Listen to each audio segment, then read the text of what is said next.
This is Lindsay Mann with cloud9stampers.com, and I'm sharing with you today a project that has a really fun technique in it. I love this background technique, and it also is just a really cute autumn set. So let's get started. If you're watching this video as part of my club class, you will have received a package with these supplies in it. So I'm just gonna pull everything out, and I'm just gonna set aside the little bits for a second. And we're gonna take a look at this very vanilla stitched rectangle that has been cut out for you. You are going to want to pull in a clear block. I would recommend this one, which is an H block. That's going to give you the width. And we're going to bring in 3 colors. These coordinating colors are Shaded Spruce, Just Jade, which is one of our new in colors, and Calypso Coral. Those are the pieces of cardstock that are included with your class kit. But if you wanted to change it up, you could, of course.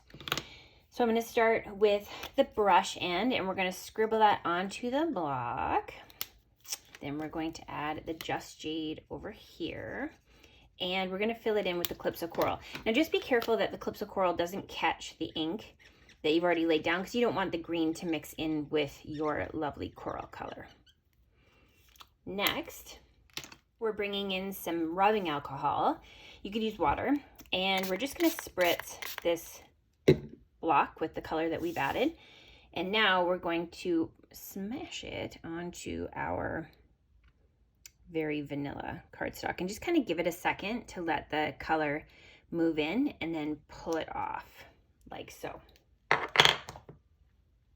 Okay, so I've used a heat tool to dry mine, but you could also just set it aside and give it 10 minutes to dry or so. I'm bringing in the stamp set from the holiday catalog called Beautiful Autumn. If you don't have this stamp set, don't fret. There are other autumn stamp sets that you could pull out. Any of the leaf stamp sets could, or you could even bring in balloons or whatever you like. But I'm using the Beautiful Autumn stamp set. I have 3 of the leaves mounted onto my little blocks, and I'm going to bring in Early Espresso ink, and I'm just going to ink up the leaf, and I'm going to stamp it randomly just off of the edges of the border that we've created, because we want to kind of make it fill in the space. So I'm just adding some little leaves here and some of the oak leaves.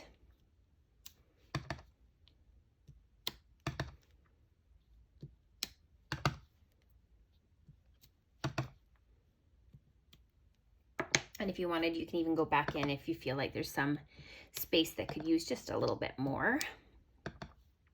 I think that's pretty good. Okay, and then the last thing is the greeting. So this is a thank you card. I think autumn's a great time to express gratitude. So we're just going to add thank you here in the bottom corner.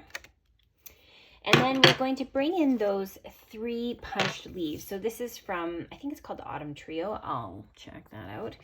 And we're just going to stamp these little autumn leaves. These are kind of small, but it is a photopolymer, so you can kind of use your judgment. Let's see how I did. Oh, that's pretty good. Same with this one.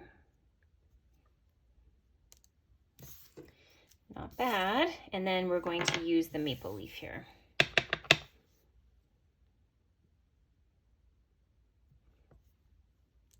Wow, that's pretty good. If you have a Stamparatus and you own these punches, that's another way that you could line it up. Okay, we're going to bring back our bow tying tool. This is not a Stampin' Up! Product, but it's something you could use a fork, anything that has 2 tines. You're going to start with the ribbon on the opposite side of the pegs, and then the bottom piece goes through the bottom, through at the top, and then the other one goes through at the bottom. You just tie a little knot and then slide it off, and you have a perfectly tied little bow. So I'm going to use a mini glue dot, and we're just going to roll that off, and we're just going to stick it to the maple leaf. Oh, come on. There we go. And then we're going to layer that piece on like so. Next, we're bringing in some of the little dimensionals like so, and you're going to use those to pop up those 3 leaves.